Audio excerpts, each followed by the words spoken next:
Welcome. For those of you that don't know, I'm Mary Walton Jones.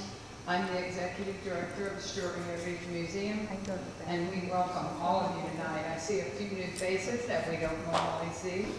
I have a few things to speak to you about before I turn the meeting over to Steve, so let me get right to it. First of all, I want to apologize to Toby, our president, who's turning 90 years old on October 28th, and I put in the newsletter October 27th. So all of you that want to go to Toby's birthday party, it's Sunday at the Stuart Finance Church, October 28th, from 1 to 4. Toby's birthday. Sorry, Toby. Happy birthday.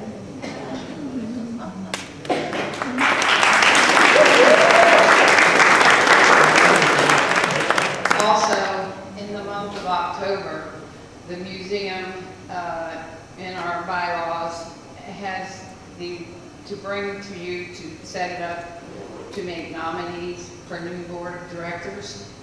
But I am asking once again to let me introduce you to our board of directors. And unless someone has someone that they want to nominate, I would love to keep them.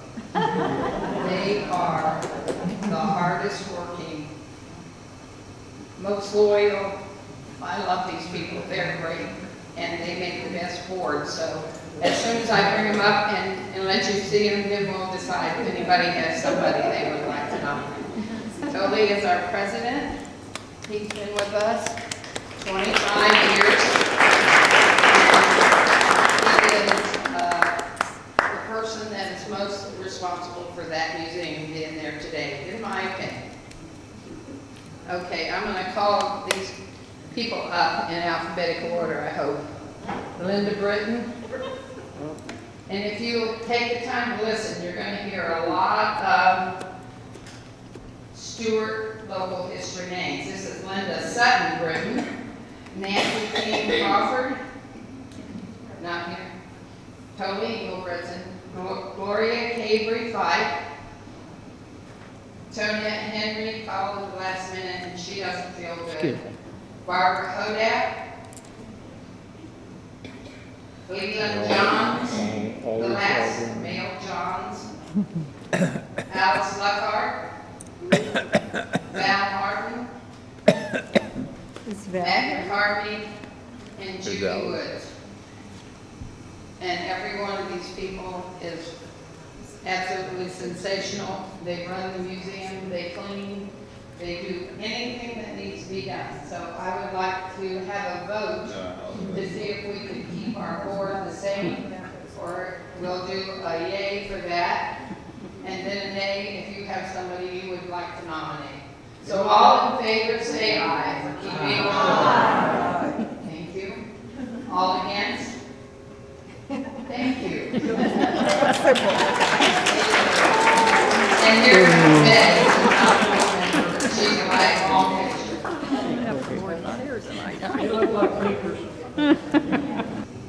Tonight we have with us Steve Vitale. Is that correct? I have already, Joette's here, asked her to nominate him, put him on the list for preservation of the year next year. This man has made an incredible spot in downtown Stuart that is so nice. It makes us rival St. Augustine. It really is pretty. Just even going. And he's going to tell us, and you will, we have to laugh with him because he came in, I asked him back in May, and he came to the museum yesterday at lunchtime and he was pretty stressed out. He didn't have a program ready. And so the girl here told him his computer would not possibly, it might not work with their system. So we went and got him I call him a USB port, flash drive, everybody calls him something different. And he made it. He didn't think he could, but he did. He said he didn't even use his children. And that's good, because I use mine all the time.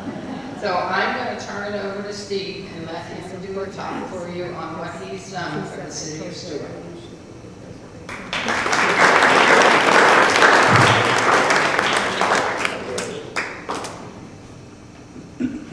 Good evening. First of all, I'd like to thank Mary and the Stuart Heritage Museum for inviting me to speak here tonight to make this presentation. The people that are sitting in this room and many others are the ones who laid the groundwork for historic preservation, awareness of the importance of our historical identity, and the work that you all have done has made a project like this possible for somebody like me by laying the groundwork. So I'd like to thank each and every one of you.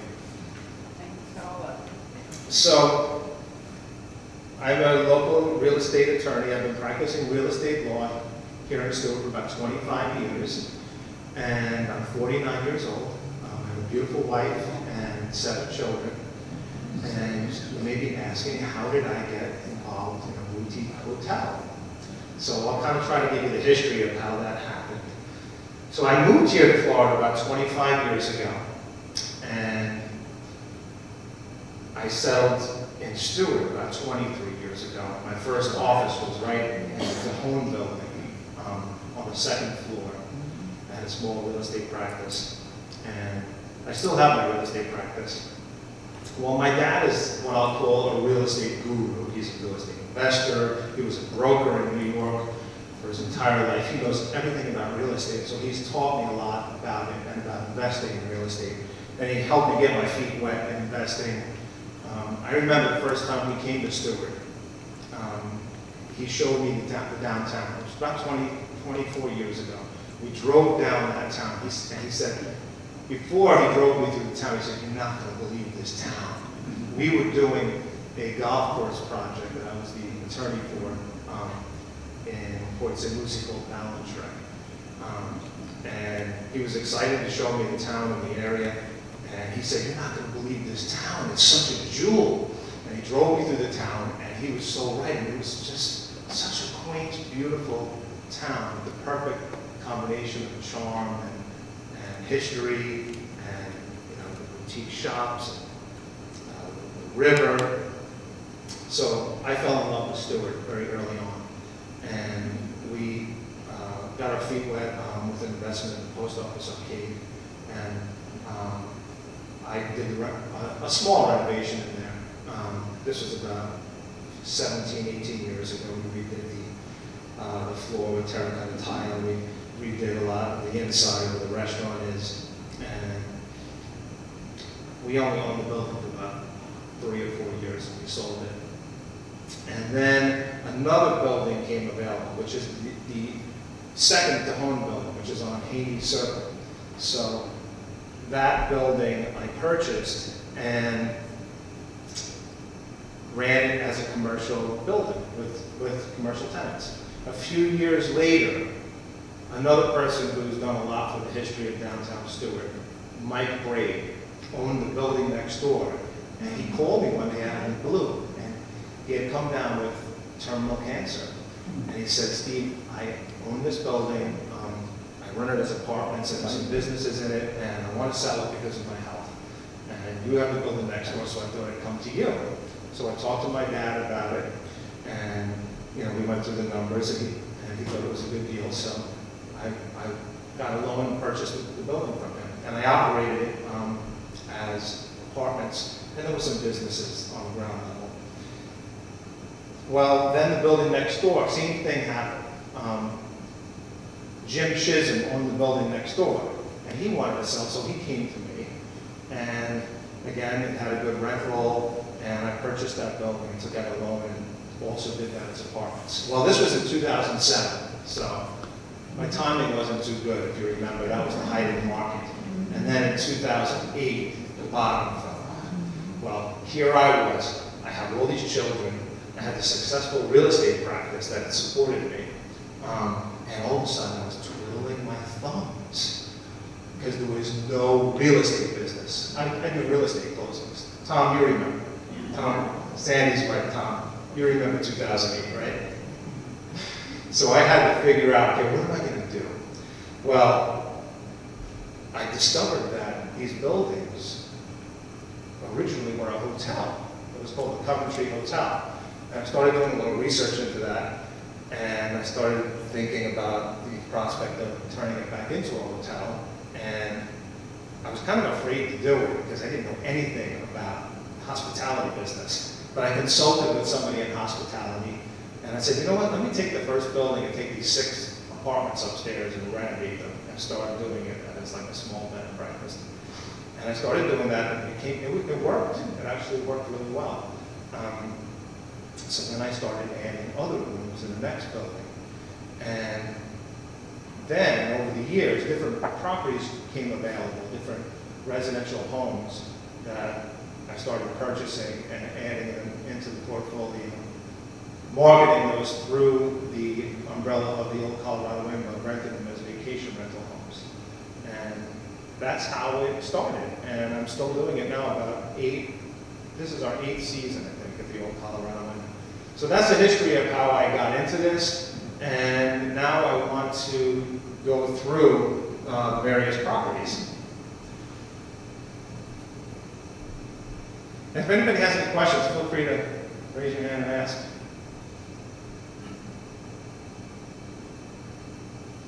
Okay, so how do we get rid of this? Click on the X. How do you click on it? Push the button. Where's the computer? No, it's not. This is a screen. You gotta go to the I'll computer. take care of it. Okay, I'll let Mary look at that. So this is an area that Sandy Thurlow was generous enough to provide to me. And you can see the first building I was talking about is the DeHome building. So let me get my little thing. That is the semicircular DeHome building. Then this is the building next door that Mike Brado, 211 Colorado Avenue. And then this is the building that Mr. Chisholm owned, which is 201 Colorado Avenue. So we'll also be talking about Clifton Guest and Fishing Lodge, which was originally there and has been moved down here now. And then we'll be talking about the Owl House right there. We'll be talking about the cottage right here behind the hotel building. We'll be talking about 18 Seminole Street, which is now a wonderful Italian bistro. And we'll be talking about the Lions House. And we'll be talking about this property, which now has the, that's where we relocated the Clifton Guest and Fishing Lodge. And this is what is called the Barnes House, which I call the Blue House. And then the last thing we'll be talking about, I think it's right here, it didn't exist at that point in time, is 29 Osceola Street, which is, I call it the carriage house to the Lions House. So those are the buildings, and let's start with the first one, which is the DeHome building, which is located at 7 through 11 Osceola Street. So here's another aerial, and there's the DeHome building. It really got a wonderful architecture. It's an Art Deco feel. There's another building down the street where the dentist's office is. That's a similar architecture. And it was built in 1941 by Mr. DeHome. I have some beautiful pictures that his son, Art Jr., gave to me of them constructing the building, but I loaned them to one of the tenants to put up in their unit, and I got to get them back to them.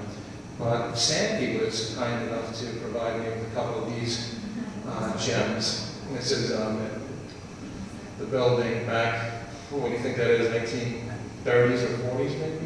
50s? I don't know. You can tell I was born in 1969. I don't even know what these cars are. That was Junior DeHome's oddity shop. Oh, yeah? Yeah. It was flowers and... Well, this was before when was the fountain put up? Oh, way later. Oh. Okay. Okay. Yeah. Can you all hear me well, by the way? Yes. Okay. Okay, so here's another one of the DeHome building. This is from the 1970s. And here is a photo I took yesterday. So when I bought the building, there was a real estate office where the sushi restaurant is. And there was, I think it was a guitar, vintage guitar closet maybe, where Monkey's is. And there was another salon, and then Sada came in. And there's been some different businesses through the year. There was, my favorite one was, there was a gelato shop. Yeah. Some guy from Italy, real nice guy, who didn't know anything about business. He comes to me and says, I want to rent this store. We'll have gelato and we'll have chandeliers. I'm like, gelato and chandeliers? It's a weird combination. But he'd bring these chandeliers in from Murano, from Venice. But you know, I mean, how many chandeliers do you have to pay to get to the south, pay the bills? The gelato was the best gelato you ever had in your life. And I eventually he couldn't pay the rent anymore, so I started bartering with him. Give me as much gelato as you can. And then take it home. It was incredible. So that was a fun memory there. But it's a wonderful building. Blessed to own it and to operate it, and I have wonderful tenants. I just got my hair cut today inside a great salon. And Monkeys is run by Tom Lucito's daughter, a wonderful local family that's done a lot for Downtown Stuart. It's an upscale boutique. Okay, so let's go to the next photo. Okay, so this is another photo that Sandy provided me with, which is showing the two buildings, which now constitute the old Colorado Inn Boutique Hotel. So the first building on the left-hand side was constructed by the Coventry family in 1914. And then they constructed the adjacent building in 1917, and they would call this Coventry Apartments, but I think they ran the whole thing as a hotel. And you can see the wonderful Model Ts there in the front. Okay, so next we have another great photo showing the front of the two buildings. And this is a photo with, I assume, Sandy, correct me if I'm wrong, is that Edith? Is that Edith Coventry?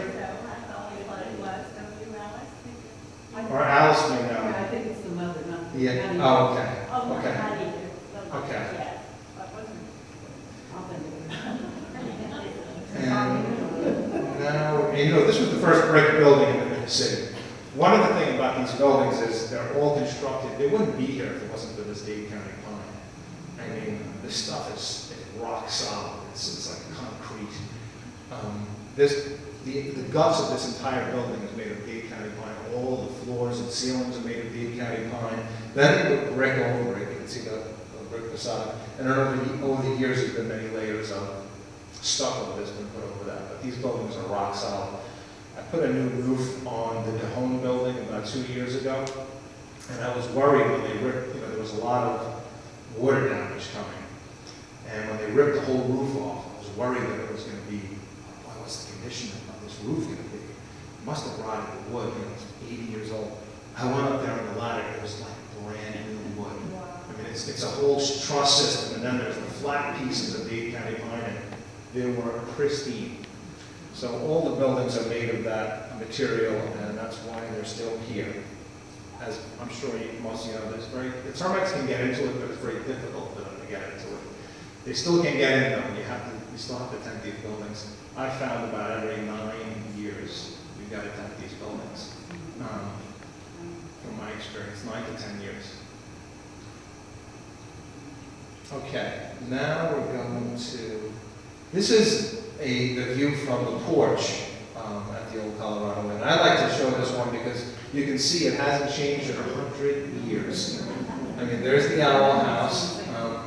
It has not changed at all. There's the Owl House. There's the ancillary Owl House building, which is now the orthodontist building.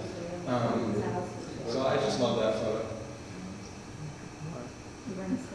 Okay, next we have, this is a wonderful old advertisement that shows the hotels from Warren County back in the day. And you can see us, the Coventry Hotel right there. And you'll see the old price list. So it used to cost $1 to stay. Or you could have had, for the week, you could have stayed for $5. Then Chisholm's Barbecue. I don't think that was here on premises, but I'd love to see the price list of 35 cents. Isn't that great? So I like to tell people, I give a tour. Every guest that comes to the hotel, either myself or my assistant Debbie or my wife Ashley, give a whole tour. And one of the great things we love to do is show these wonderful photos that Sandy Thurlow was so kind to share with me. We have them all framed in the hallways, but this one I like to tell people, of course they always ask me, so it's going to be a bug, right? It's a great price. So my comeback to that is, yeah, it's going to be $1 in another 97 years. We're having the 200-year anniversary. You come back. But also, I like to tell people that I did some rough math. I'm not the smartest, but if it went from $1 to about $200 in about 100 years. So if you do that math, if the rate of inflation is the same, that means it's going to be about $40,000 a night in the future. So I tell them, you get a deal. You come back then, it's going to be $40,000 in one night. You're only paying $200. Okay, this you may have seen hanging in the museum. This is the old key, the old skeleton key. Isn't that great? Back when they made things that lasted a long time. Well, here's my key. We still want to go old school, so we have the key, and it works well. Okay, next slide. Okay, this is an old postcard. Well, I can't remember whether it was Alice. Was it Alice or Mary called me one day, said, Steven, there's an old postcard of the Coventry Hotel on eBay. You got to bid on it. So I was real busy, so I was like, I don't have to bid on eBay. So I told my sister, Leah, who is married to Michael Corelli, who's a local doctor, eye doctor here, and she bid on it and got it for me as a present. I forgot that there's a backside of it too that I didn't copy.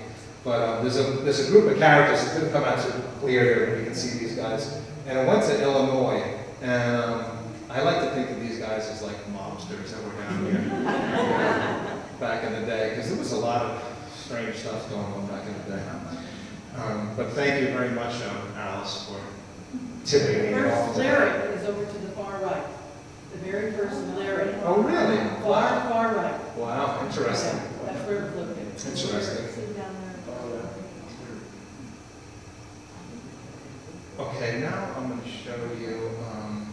Okay, so this is an old love letter that was written on the original hotel letterhead. And after I started operating the hotel, somebody called me out of the blue. And they said, "My father stayed there back in the day, and we found this after my parents passed away in a chest. Would you like it?" I believe it.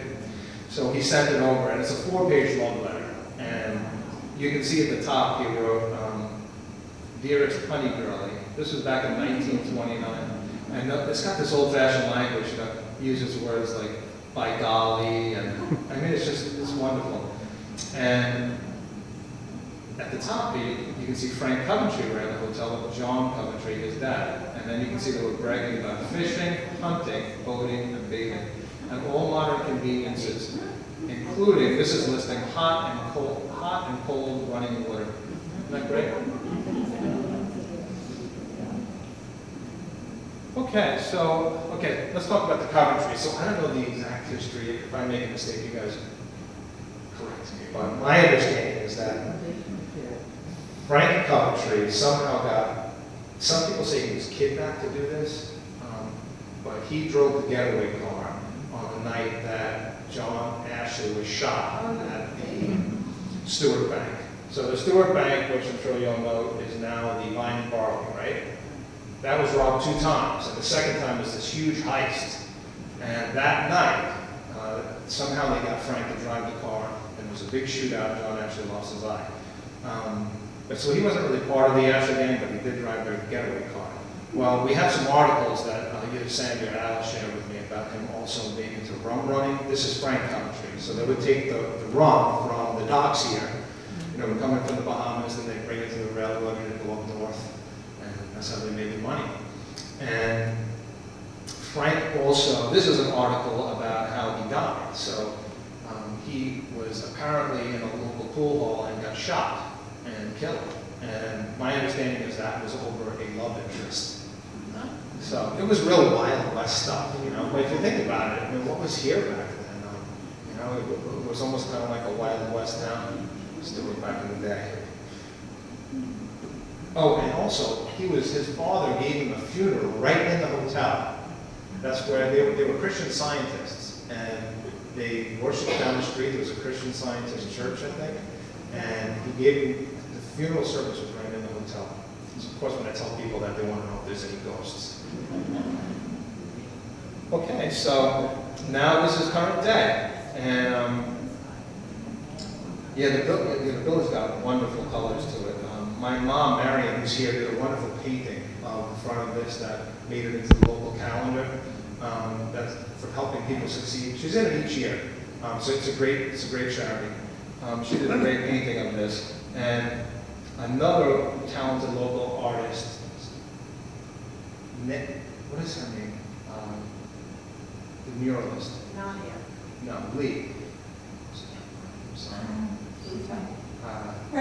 Brenda Lee. She did all the local murals. Very talented. All the local flowers. Well, she was the one who, I went to her. I was like, what color do I want to paint these buildings? And she came up with all these colors for me for this and the home building. A couple of little cottages too. She's very talented at that. Okay, so you'll notice that there, when I bought the building, this Mike, I don't know whether Mike Braid had built it. I think he did. Mike Braid built this porch here. It was here. But this porch did not exist. It used to exist a long time ago. It must have been knocked down in a hurricane. And then this little sun deck did not exist. So I added this porch and I added this sun deck. And I think it really helps the architecture. The only thing we didn't realize, I went to Joe McCarty, a local architect, to do this little plan for me. And we didn't realize that apparently the stairs here for these two units are much higher, the opening, the doorway. So he said, we have to lift it up, Steve. We're going to have to lift it up 3 feet this side. And I said, no, that'll throw the whole thing off. It won't look symmetrical. So we ended up doing it the same. And I just built 3 stairs going down from each of those doors down to the porch in this building. But I did have to raise this. There's a step up to this, and the reason is when you go over a sidewalk, you have to have, to get the approval from the city of Stuart for the easement, you have to have at least 10 feet. So rather than having to go in front of the commission and all that hullabaloo, I just said, let's step it up, and we'll be at 10 feet. Okay, so this is our logo, which Richard Barron did for us. He's a local designer. And this is the old sign. So I want to just tell you a little bit about the name. So Alice and Sandy and Mary were all mad at me. Why'd you change the name, though? It's the Coventry Hotel. And I thought to myself, well, you know what, it just doesn't have much, I hate to say this, it didn't have much pizzazz from a marketing perspective. It just didn't sound like somewhere where I thought somebody would want to go, you know, stay at a boutique hotel, the Coventry Hotel. So Mike Braid used to call the building this is actually an original sign. When I built the building, it was here. He called it the Colorado when he rented his apartments. So every summer I like to go up to North Carolina to take my kids to beat the heat, and we go, you know, rent a house up there. So sometimes we go to Cashiers, this place called Lake Glenville. It's the highest lake on the east coast, east of the Mississippi. It's beautiful up there. And they have a town called Highlands, which is really high up in the mountains. And they have an inn there that I used to walk through all the time called Old Edwards Inn. So I was like, wow, I love that place, Old Edwards Inn. I like the way they use that name, Old. So I said, let's call it Old Colorado Inn. And that was how I came up with the name. And there's another nice shot in front. So this is the porch that I added, and people love hanging out up here. It's wonderful to sit up there, and there's a great breeze. You can see the river, you can see the whole town from up here. It's really got a Key Westy feel, and also kind of a New Orleans feel too also. This is a photo of my family. This is about 6 years ago. This little guy right here is my youngest, but he's just turned 6. So this is about 6 years ago. But they all help out once in a while. Not too often, but a lot of times they have. Come on, everybody's coming down to clean they'll do laundry, when we get real busy, I have a whole staff, but sometimes, you have like a convention and every single room is leaving that morning and you gotta turn them all because you got everyone coming in the next day. Well, they come over and help. My wife makes fruit salad actually each night for breakfast. This guy, Christopher, just started college, but he painted a lot of the insides of the building, so it's definitely a team effort. Say that he's painted the chicken over at Brownville Farm. Oh, that's right. Christopher painted not the chicken, the roosters. The roosters at the murals at around Brownfield Farm. That's right. He's a talented artist. He's learned from my mom, who's taught him a lot. This is the old mailbox. Just a nice little historical touch there. Anything that was like historical and funky and cool, I try to keep it if I could. These like the old transoms, the old hardware. Each of the rooms have this. Now you'll notice that there's some wallpaper, there's an enclosure there. That's the old transom that you would use as air conditioning back before there was an air conditioning system. Well, the fire marshal asked me to close them all in for fire purposes, so there needs to be a fire wall. So I said, okay, we'll close it in, but I want to still be able to see through the glass to the other side. It's a fantastic historical element. We're not taking it out. They also made me put in sprinklers throughout the building. We were lucky. The way they used to build these buildings, they have 2-foot crawl space in between each floor that, you can go up there, you can crawl around, and they were able to put the sprinkler system in. But I do have to say, I only did one building. Mike Braid, and I have to give a lot of credit to other people who came before me, like Mike Braid, did a lot of the heavy lifting with this first building.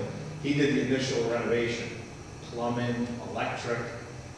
I did a lot of the cosmetic things, like, sanding the floors down and staining them, redoing the bathrooms, redoing the kitchens, the decorating. But a lot of this heavy lifting Mike Braid did. And Mike Braid owns a whole bunch of houses here in the downtown Stuart vicinity that he's renovated, he and his wife Marie, over the years. They've really done a lot in Stuart.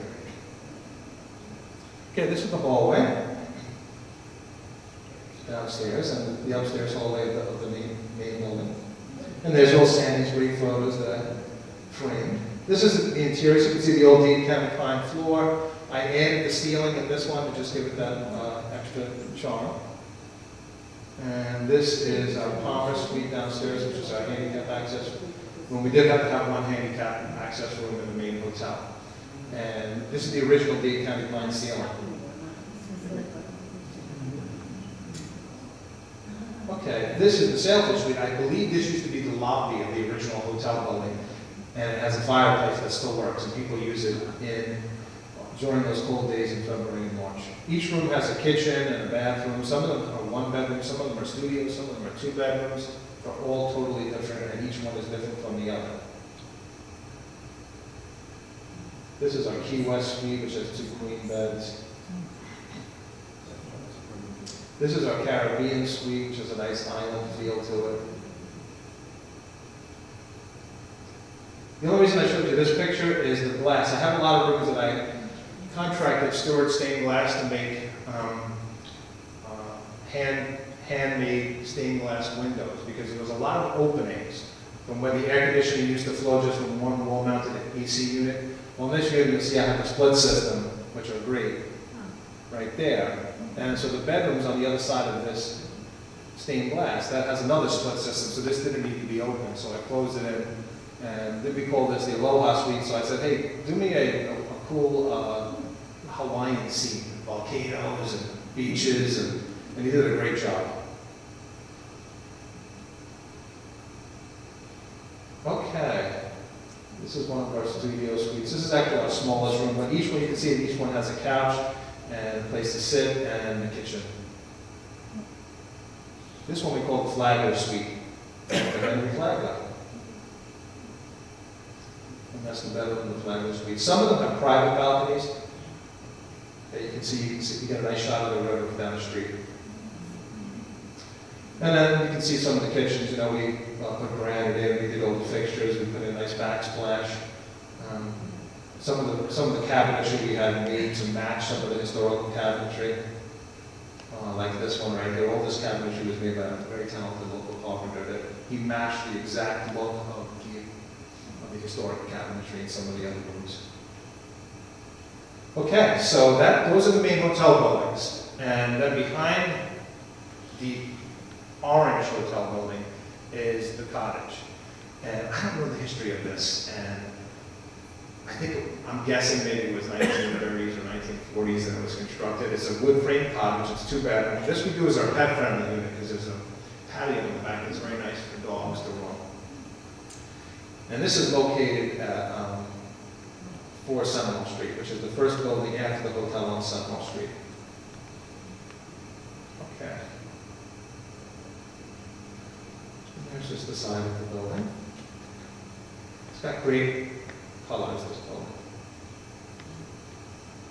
Just makes you feel like you're in the islands. And inside is a rustic, cozy feel.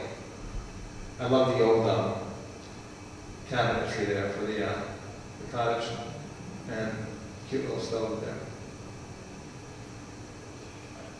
This has the original decayed pine floor too, but I added the pine ceiling. There's the bedroom of the cottage. Okay, then the next building we're at is the 18 Seminole Street. Okay, so this building was built in the 1920s, then? Or else? I should study up. I think 1920s. This was built in the 1920s. It was originally frame. And then one of the owners, Mike Gray actually, I bought this building from him when I bought the other one simultaneously. And he had a lot of it enclosed in concrete block. Not all of it, but a lot of it. And there was a restaurant that came in called Cat on a Hot Tin Roof, I think it was called. And then Jerry's La Familia came in as a restaurant here. And Jerry ran a nice operation for a while, but needed to retire. And now it's 18 Seminole Street, Italian Bistro. Skip and his family run a great place. Excellent food. Great seafood de mare, if you go here. Great eggplant. Homemade tiramisu.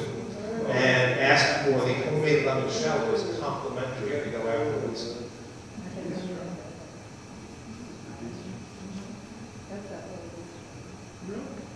Okay, come on.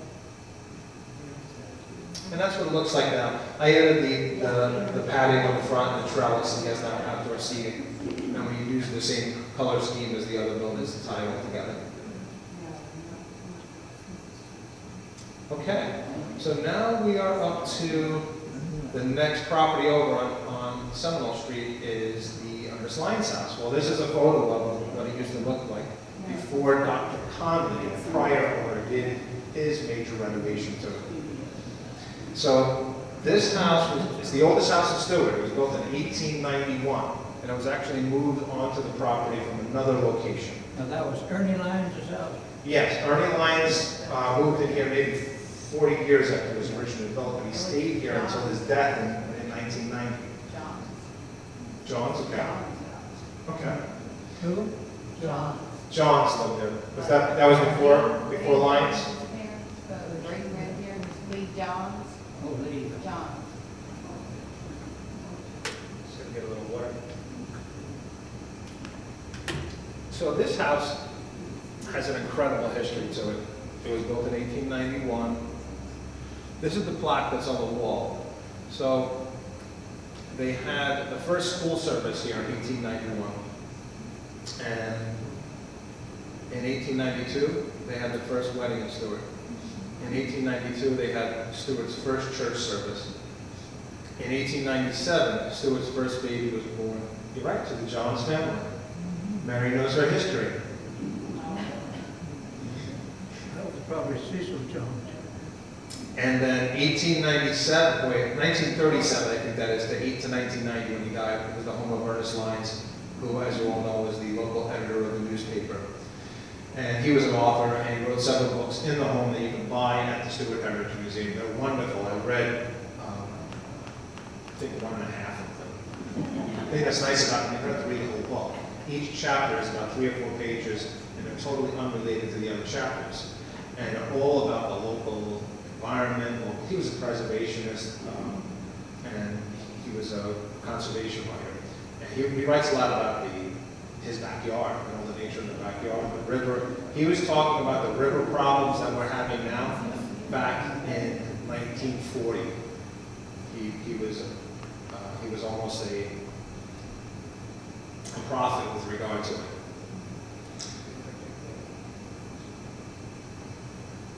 Okay, so the house was restored by Dr. Tom Conley, who purchased it probably, I'm guessing, about 20 years ago maybe, and his family lived in the home. And tragically, he died last year. He was a very talented, eccentric doctor. I used to go into his office, and he'd be playing the fiddle, playing the violin. He was very talented. He loved to snowboard, and he loved to windsurf. And apparently, he couldn't see because he was a skin doctor. He knew the dangers of the sun exposure, and he had a hat on. And a story I hear is he couldn't see too well. Maybe that led to him colliding with a boat, and he passed away. But he was the one who undertook, probably with a lot of help from people in this room, to make this one of the literary landmarks of Florida. So this is the plaque. Friends of the Libraries of USA, Ernest Lyons. And when was that dedicated? Do we know? Oh, in the 90s. In the 90s. In the 90s. Well, I think there's 14 of them. I think the most famous is Tennessee Williams, who's near the not St. Augustine, the Key West area. But here they are. And this is the little brochure that shows all of the houses and all the different authors in Florida that have had their homes designated as literary landmarks. So we're really lucky to have this here at Downtown Stuart. It's a real piece of Florida literary history. Here's a photo of good old Ernie with his cigar in hand, cigar in mouth, and his typewriter. He was a wonderful guy. He always looked like that. That was him.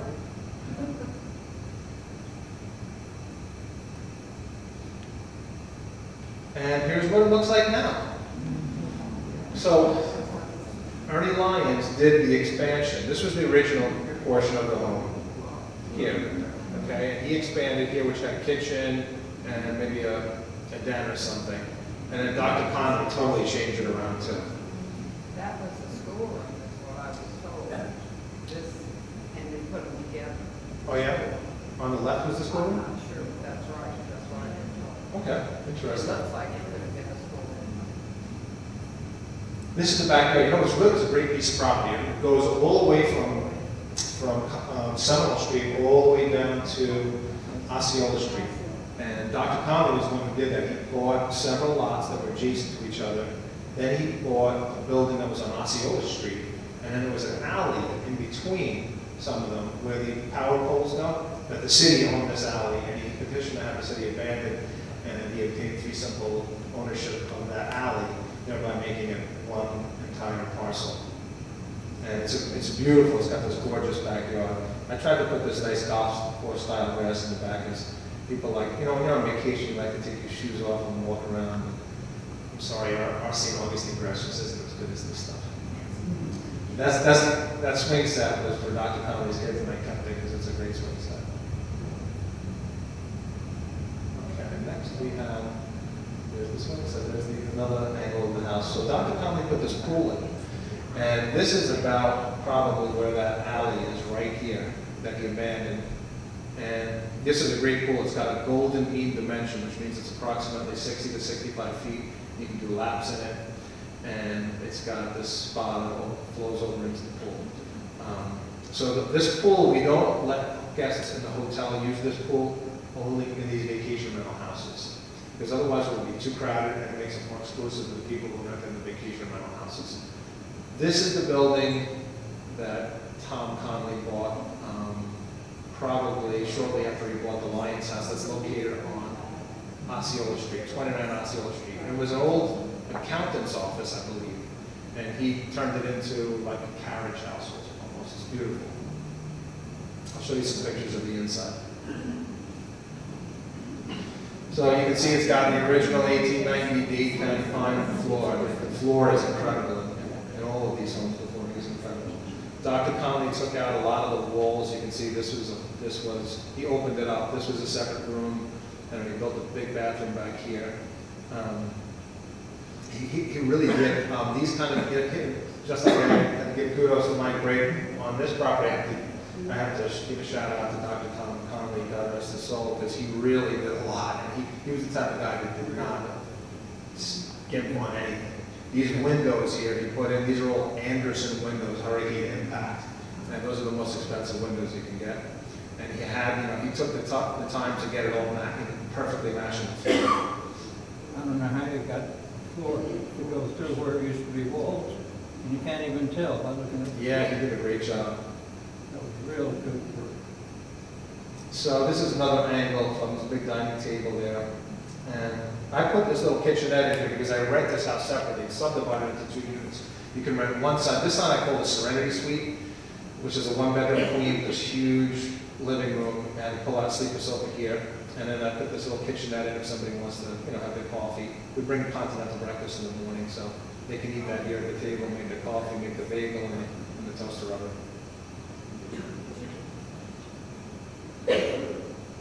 By the way, if I go on too long, somebody let me know. I don't know how I'm doing on time. You're doing fine, I just looked, you got 45 more minutes. Great. So this is probably one of my favorite rooms in the whole complex. And I turned this into the master bedroom of the Lyons house, which this is on the other side that I call the Grand Suite, which is a 2-bedroom suite. But it has the beautiful cathedral ceiling. It's a huge room, and it has a working fireplace. And I'll show you that in the next photo. There's the fireplace. Another great room.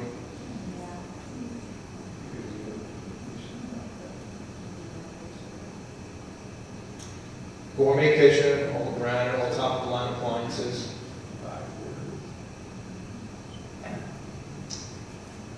Beautiful queen canopy back here. And Dr. Conley actually had a local artist paint this for his daughter, and these stars lightly glow in the dark. So I decided to keep it because I couldn't paint over that. And I just tell people, oh, it's romantic. This is the 3rd bedroom. Okay, so this is the front of the carriage house, which is 29 Osceola Street. And there's a little private sitting area that overlooks the pool.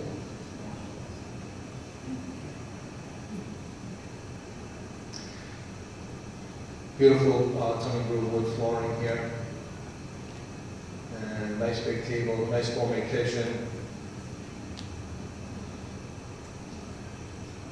King bed, beautiful California closet, beautiful bathroom with a walk-in shower.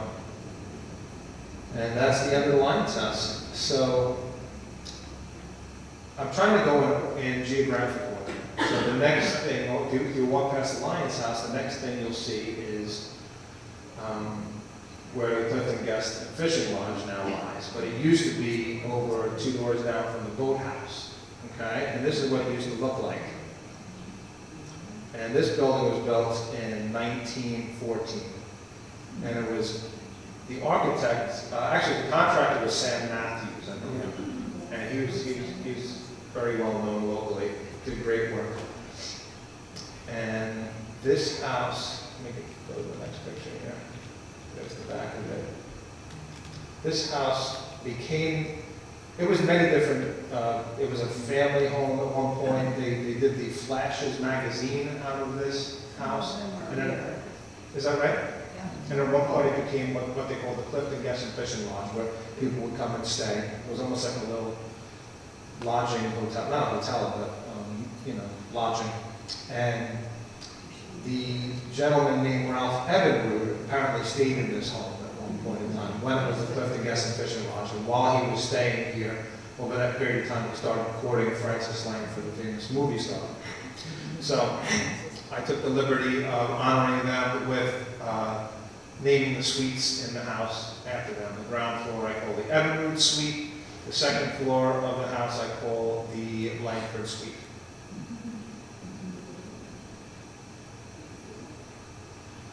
So this kind of shows you, this is a little bit of an aerial that you can see. I don't think this is probably where the house is, right around here where it originally sat.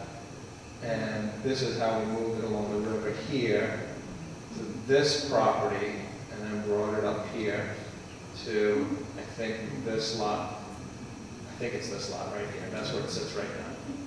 So you'll see, this is a nice area, you can see. Yeah. There's a home building here, the one we started with.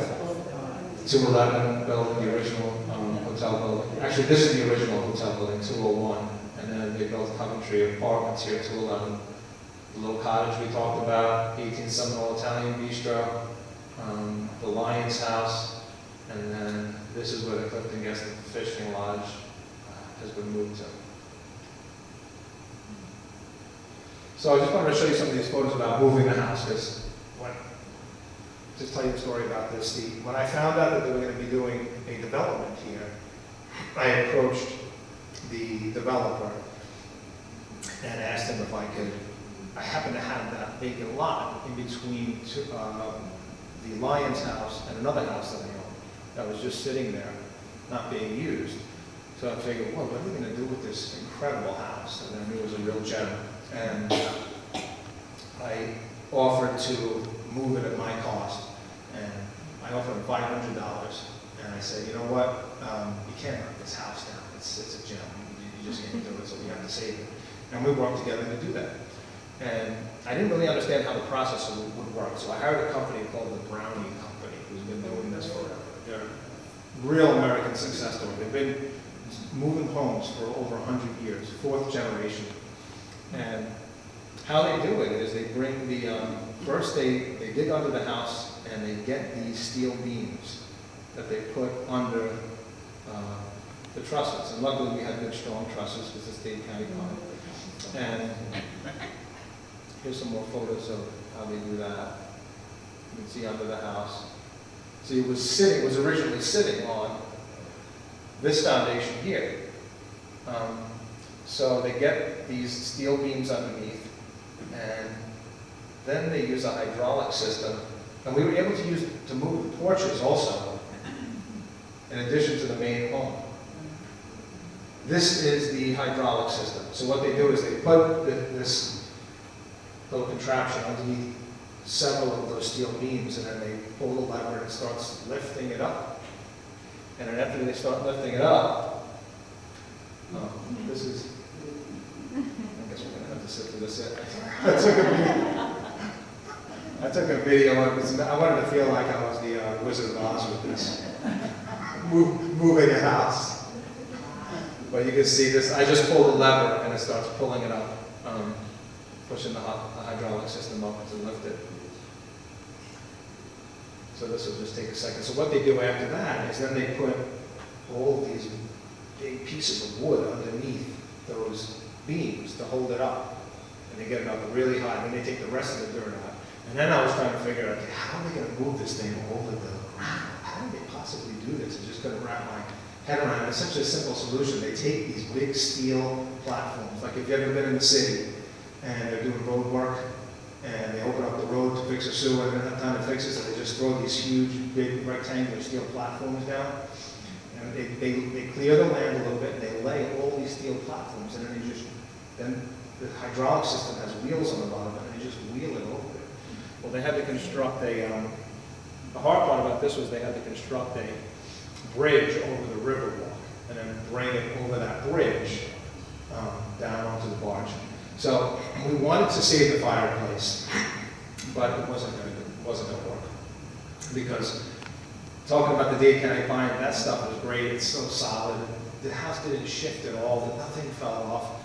But when he tried to shore up this fireplace from the outside because the water gets so old, it was just going to collapse. So I said, take it out, and I'll just put a fake fireplace in. And that's the photo of the guy taking all the brick out there. So there's all the pieces of wood that I was telling you about that they stack up. Now it's up real high. Then they bring the bulldozer in. Then they bring here's one of the steel platforms. And then these are the wheels that are connected to this hydraulic system. And they actually have a remote control. The guy just presses a button and moves the house along. It's really amazing. I mean, it's expensive to move a house like this, but when I see what they did and the amount of equipment that they had and the cost of this equipment, I think I got a good deal on it.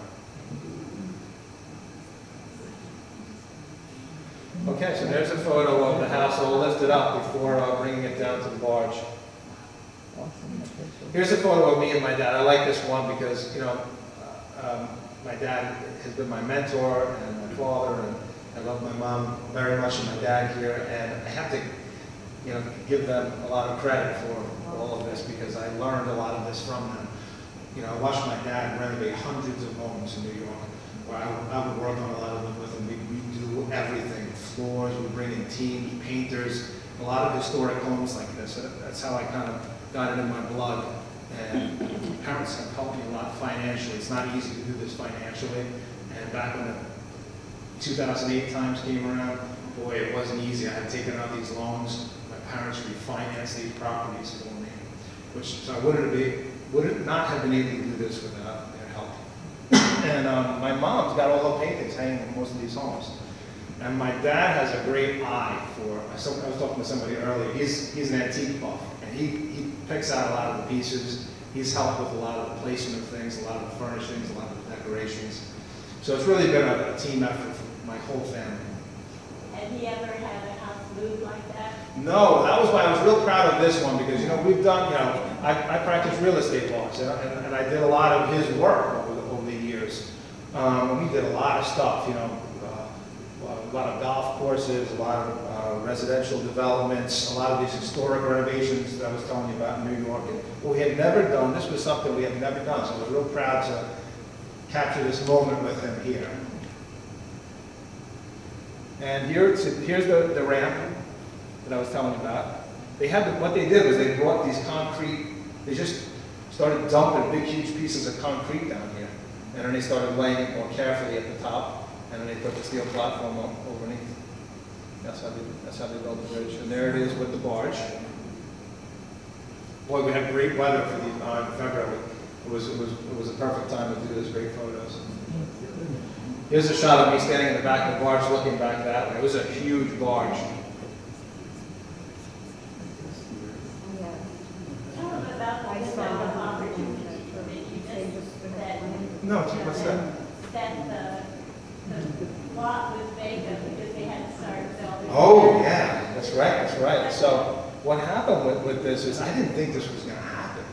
I was like, how am I going to do this? So I was like, oh, you're a real estate attorney, you can figure it out. So I said, okay, let me have a contract to buy a house without the land. Well, I'd never done that, so I kind of just created one. I should have called you, Tom. You probably could help me. I should have picked your brain on this one, but I just created my own contract about moving a house, and I'm buying a house without the land. And I knew it wouldn't be a deed, it would be a bill of sale because it's not real property. It's like almost like a mobile home, or just as you would buy a piece of chattel, you buy it through a bill of sale. So I signed a contract with the developer for $500, and it had this certain window of time that I had to do it by. Well, the problem then became that the project down the street, where they're doing River House, is going to be called, I had to get an easement from the owner of that property to bring the house back up and then across the street. So without that easement, I couldn't do it. And at first I was having problems getting that easement from him. And eventually he cooperated and helped out in signing the easement. But I didn't think it was going to happen at one point, but also because when its closing came, I had to structure the contract in such a way that I wanted them to kind of feel, the developer, I wanted to get this deal, but I didn't want him to feel like enslaved to me. If he didn't actually buy the property, and he had to get out of it, so I structured an out clause for him, and he could get out for any reason whatsoever. So I was kind of on pins and needles the whole time because the closing was supposed to happen. I prepped all the land on the property where we were moving the home to, and spent a lot of money doing that. And all of a sudden, all the closing is going to be delayed another month.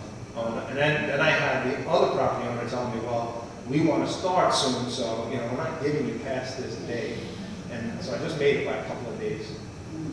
It really, all the stars were lined up for it to happen. And here's a side view of it. And you can see where the chimney was taken out. Okay, so next we have, now they're loading it down to the barge. You can see he has the little remote control in his hand there? That's Jameson Browning, bright guy. Let me tell you something. You got to be a lot smarter do this than to practice real estate law in a hotel. You gotta be super smart to do this, really smart. And now let's move on to George.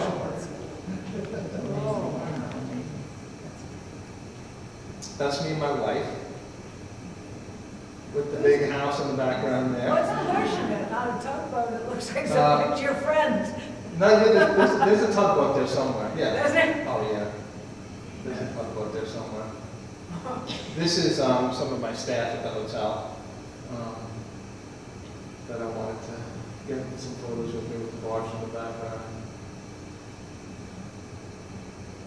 And this is it coming to the landing point.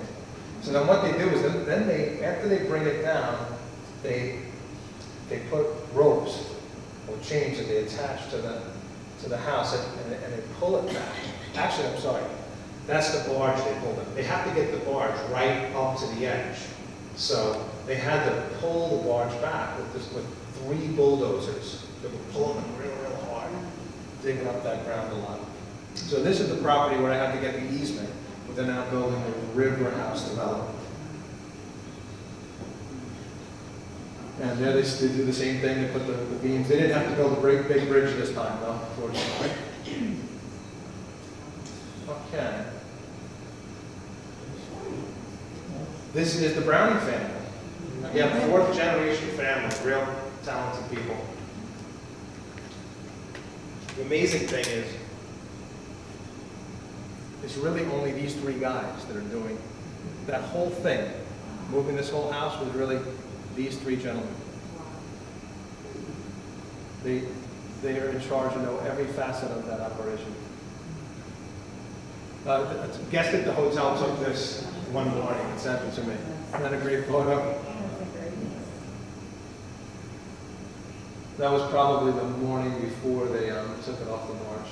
How long was the whole process from Boy, starting to dig it out? maybe like just a couple of months, I'm thinking. Oh, Yeah, just a couple months. yeah. But no, actually, then doing the work on the new property probably then took another 2 months after that. So, you know, putting the brickwork in, building staircases, we had to reconnect the plumbing, reconnect the electric, irrigation, get everything working. That took a couple of months too. Okay, so then you have to pay FPL. You have to pay FPL and Comcast and AT&T each a lot of money. I think this process cost me maybe $25,000 to $30,000 just to take these lines down for 2 hours. But again, it was the kind of thing I was like, what do you mean? How could it be that much? Then I come out here early in the morning, and the street had so many cars. I mean, it's a big thing. You know, it's dangerous. So I guess I can understand. That's them taking the lines down. See, you can see they took the lines down there because the house was gonna, clip those lines with it being up on this, and then they brought it across the street, and then we had to lay the footers around the perimeter of the new foundation, and that's then pouring the concrete. And then what they do is after they pour all that concrete, they lay these new concrete block, I don't know what you call them. Piers. There we go. Piers, concrete block piers. And in the house, then they lower it down with the hydraulic system, with those beams right to the side, and it rests right on those. And there it is, we're all finished. And then we just enclosed in the bottom there. It is up a little bit higher. I had to do some work to, most of the trusses were in really good shape, but while we had it up, we figured, you know what, let's go in and redo some of these and get it really rock solid underneath it. So I said, let's keep it up a little bit higher if we ever need to do more work in the future. Okay, so next, we've got, the biggest problem with this process was getting FPL to reconnect the power. It was like dealing with Comcast. Usually FPL is good, but they really helped me out. So I had to have the staircase built right here, because we had to take all the staircases off. And this had to be in a different location. And now this is how you access the top level. And then this fence going along, I had to cut a hole in it, and I've since put a gate on so that the guests staying in this house can have their own access to the pool. Okay, now we've got some interior photos. So, well, one other person that I need to give a shout out to is Diane Devons, who lived in this house for, I think, 15 years. Well, she's like one of the most well-known, renowned decorators in the area. She did a lot of Wayne Isaac stuff. Good client. And she lived here for 15 years and put a lot of these real extra decorator touches. She also opened it up a lot. So this house right here behind this fan is you can see a patch in the ceiling because there used to be a fireplace that came right down here. This was a separate room from this. She took the fireplace out, opened this whole thing up, and it really is a spectacular grand room now. That's the other side. That piece right there probably came from my parents, one of their great pieces from their antique collection. We have a lot of great antiques throughout all the properties. You can see what I did with the fireplace. Just made it real easy. Put a fake fireplace in and float it. Don't get any soot out of it. I figure that's the chance of the house burning down. So this house is great. It's got 4 bedrooms, 4 bathrooms. Downstairs, this is the master bedroom downstairs. Cute little sitting rooms. All the porches we moved with the house, and they were all in great condition. It's got 3 kitchens, this house. Here's one of them. Queen bed there with another kitchenette on the side. We'll pull out sleeping sofa there. This is the downstairs porch, and you can see the backyard of the Lyons house next door, and the entrance to the pool over there. Okay, then upstairs, this is a beautiful grand room that Diane Devon must have kind of opened this up and put all her touches on. I mean, it's got all this incredible antique cabinetry here, island table. She probably did all of this stuff here. But again, it's got, all of these houses have this incredible big kind of pine floor that looks so beautiful. Okay, next we have, this is just the other side. And you can see, we've got a nice view of downtown. So actually, this building right here, this is kind of funny. I actually constructed this building with my father. It was the Esplanade building, and it was a developer who was going to build this out. And he got kind of similar to Mike Braid's situation. He called us one day after he started the whole project. It was the whole concrete structure had been built. He came down with brain cancer, and he wanted somebody to take over the project. Ooh, I wish, looking back on it, it was again one of those 2007 moments when we bought the property and put a lot of money into it and built it out. It's a beautiful property. We didn't make any money. We lost money on it. But now I have the best view of it from this suite, because you can see the building really clearly there. This is the master bedroom. And then, so Diane Devon did a lot of this stuff, all these little decorator touches, the wallpaper. This was all here. Downstairs, the wallpaper, the bathrooms matches the tile, hand-painted walls. It's really spectacular. That's another bedroom with the king bed, top porch. And you get a nice view of the pool back there, you can see from the porch. Okay, so that is the Clifton Guest and Fishing Lodge. So we are now over to the next house, which is, I call this the Blue House, but this is 38 Seminole Street.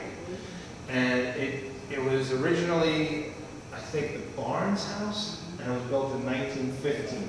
So this, from the clippings that I have, this was a Sears and Roebuck house, but it was put together in a different property.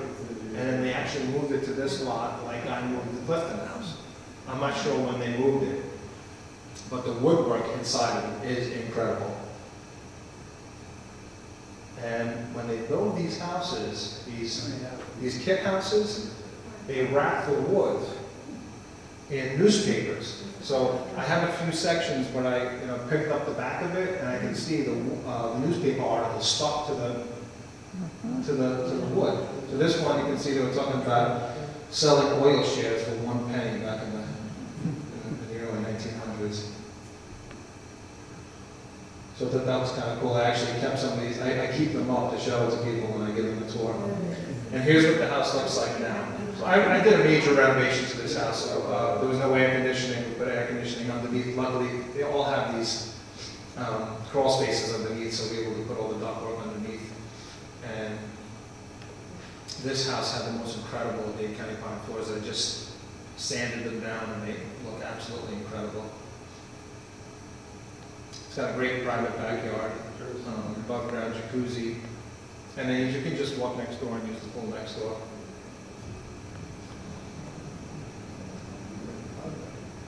This house has a beautiful porch. See, even in the front, even in the porch, the floor is pristine 100 years later. And it's got a lot of these great little touches, like this has got to be the original door. It's got the bevel glass there. And all those are the original windows with the, what do they call those things on the side? The heavy things that go on the side? What is it? The big old weights and hanging there? Yeah. Yeah, they still work on all these windows. I had to repair some of them, but they still work. And then this house has paneling and ceilings that really far surpass some of the other ones. Just really, really intricate, detailed work here. Fireplace doesn't work because one of the prior owners covered the ceiling. So the story on this one was, again, somebody called me out of the blue. It was a broker. There's a house down the street that's for sale. And I went in and looked at it, and I knew this house was a gem. I gobbled it up.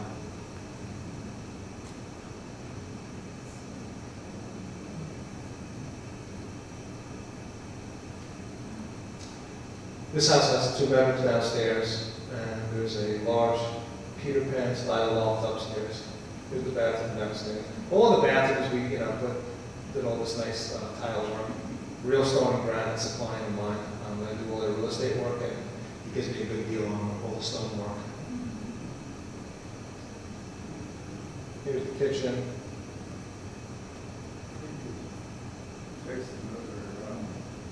Now you see some of my mom's great paintings right here. Aren't those awesome?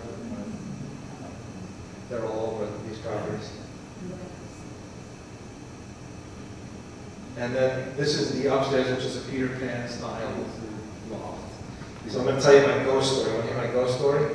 This right here is one of those old-fashioned lights where you push one button and the other one comes out or in. Okay? So after I redid this whole house, I came up here with my son Christopher, and we were hanging paintings. And when we were all done, I got to step back.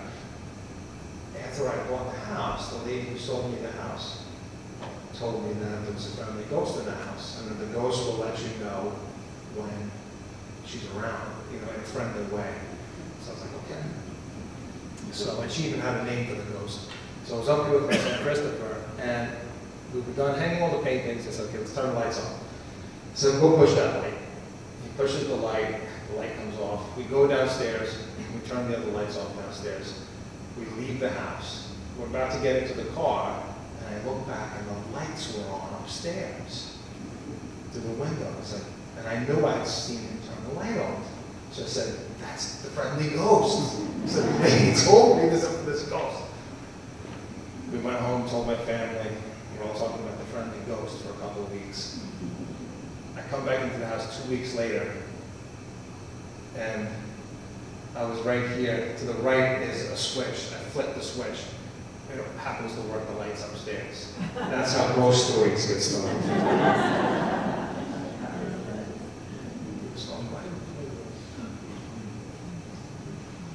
Okay, where are we now? Yeah, there's also a bath. I had to add this bathroom up here because there was no bathroom. So we had to add a tub and shower and a bathroom there for people upstairs.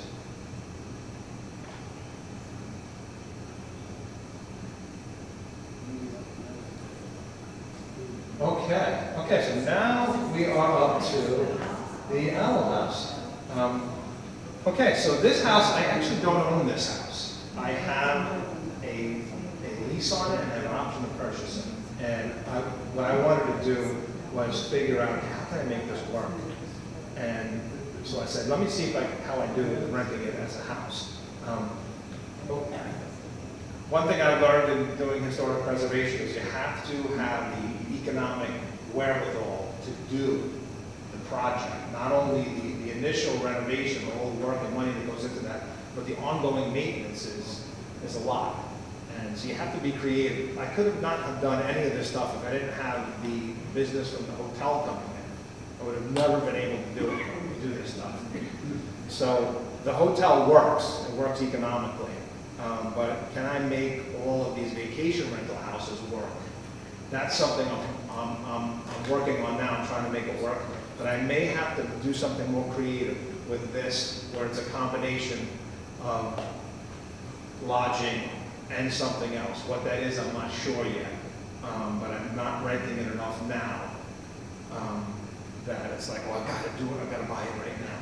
So I've got some time on it. I'm going to work on it, and I really want to make it happen because it's an incredible property. This was built in 1904, and it was designed by a ship captain.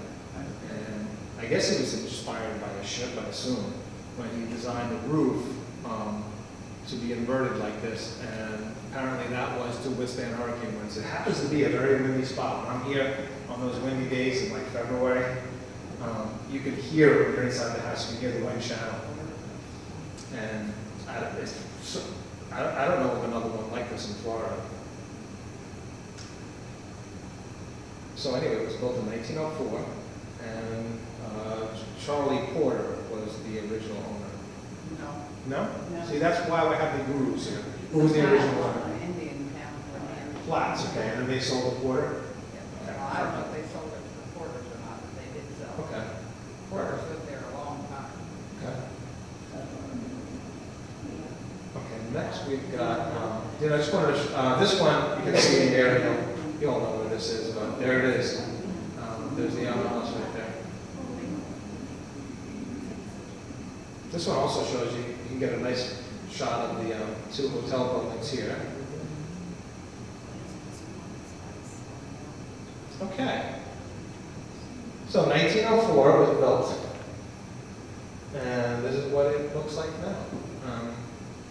And of course, this was an easy one to name, the Owl House. How could you call it anything else, right?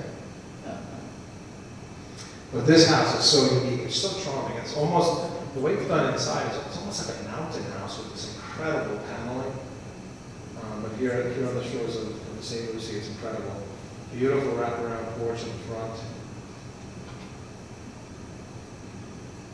Sorry about the delays here. Look at that view, isn't that incredible? And see all that beautiful paneling there? That's throughout the entire inside of the house, even the ceilings and the closets. And it's very unique because when you're in the closet, you can see that inverted roof line sticking out. So it's really interesting to see. Okay. And you can see this great kind of cathedral ceiling here. And the architect was very talented. It was great how he kept this open so you can see. And I think this may be some of the original glasses. It's all beveled. And you can look into the ceiling, into the master bedroom. Isn't that great? Working fireplace here. Beautiful dining room. Zen. Great working kitchen. And this is another one of my favorite rooms coming up. Not this one. This one right here. Isn't that great? This far room. It's really beautiful. My dad got all this rattan furnishing from a local. I think he got it from Jimmy Two Streets. It's beautiful. Except, I don't know where that came from, and my kids always say, take the picture of the scary lady down. So, when we did the historic tour, I don't know, was it you, Mary? Somebody left a present that I have in place, which is, or maybe it's on loan to me. But isn't that the daughter of one of the owners? It's the owner, Julia Porter. Okay, Julia Porter, yeah. Her painting is there now. And I put The son left it this one in the closet. and didn't want it. We wanted to go back in the house. Yeah, thank you very much. Beautiful. There's another angle. And so another little historical tidbit about this property is it was used as a birthing center in the 1980s. In fact, whoever was involved with that called me recently. Yeah, and I have to call, she had some, I think she had some, I don't know whether it was some information or something. I've been so busy I haven't had a chance to get back to what I'm going to. And so that was in the 1980s. I believe hundreds of babies were born in the home. Well, nice thing about that is I've been on the board of directors for Mary's Shelter for the past. I actually had to step down because you can't stay on more than 9 years.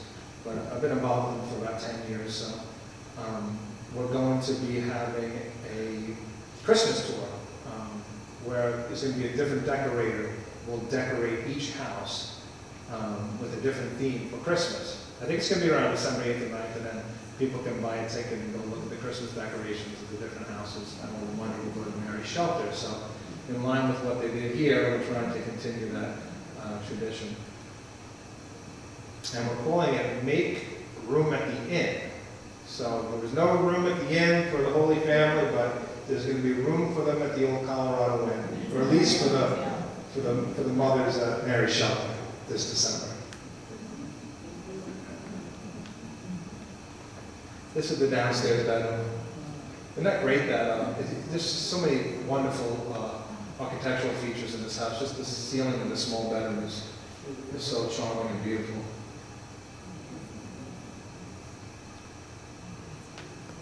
And there's 2.5 bathrooms, a half bath downstairs. King bed upstairs. There's all that beautiful panel I was telling you about. And this house is the only one that didn't have to really redo. You know, usually we got to put nice stone in, we got to make it nice for the guests. Sometimes when you have a house like this, that when I go to I was telling you about when I go to North Carolina to get away from all this 1 week a year, and we'll have a house, kind of rustic like this, and this is a linoleum floor, I think. But this is just nothing great in this kind of a. To me, this is like I wouldn't change that because I think it's cool and homey. So I just kept it. And there's the second bedroom upstairs, and there's that funky ceiling line inside in the bathroom. Okay, and now just a shot of the outside. There's a nice little shed there that I just have for like a little playroom for the kids on family stay. And that's the inside of it. And here's a shot of the beautiful view from the property. Okay, and now I had to put this one about the ladies, Mary and Alice and Sandy. And I just wanted to give a shout out to them for really helping me so much and enlightening me about the history of this area and helping me to bring the love of our history to all the guests that come to stay here at these properties. So thank you very much.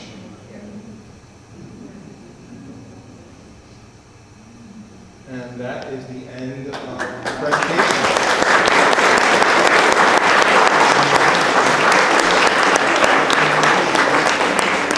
If anybody has any questions, I can answer a question. How do you advertise all these many homes for rent or lease or?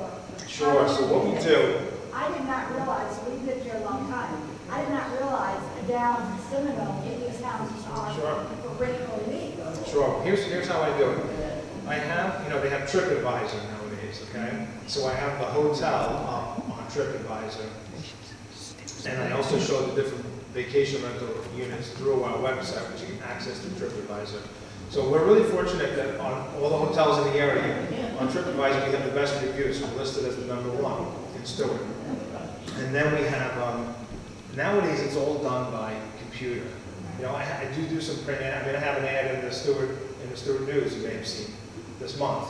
But you really get the business from the computer now, from these online search engines. So there's Expedia, which you really can't do the houses through Expedia, but the hotel rooms you can.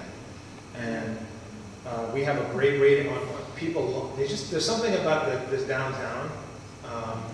You know, it's pedestrian friendly, it's historic, it's charming, it's friendly, great people, and people just love it. They love staying here for a couple of days and experiencing this town. So we're getting really good reviews. If you go on Expedia, we're listed, like if you search Expedia on all the hotels in, I think, the entire Treasury Coast, it shows the Old Colorado one as the top hotel. That's just based upon the reviews. I'm sure there's hotels that are better for other different purposes. Well, it's kind of all around.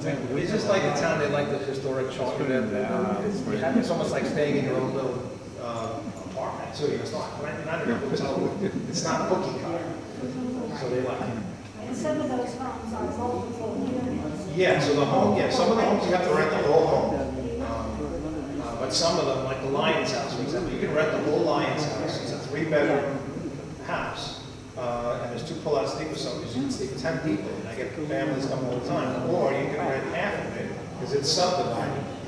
It's subdivided, and it's almost a duplex, that house.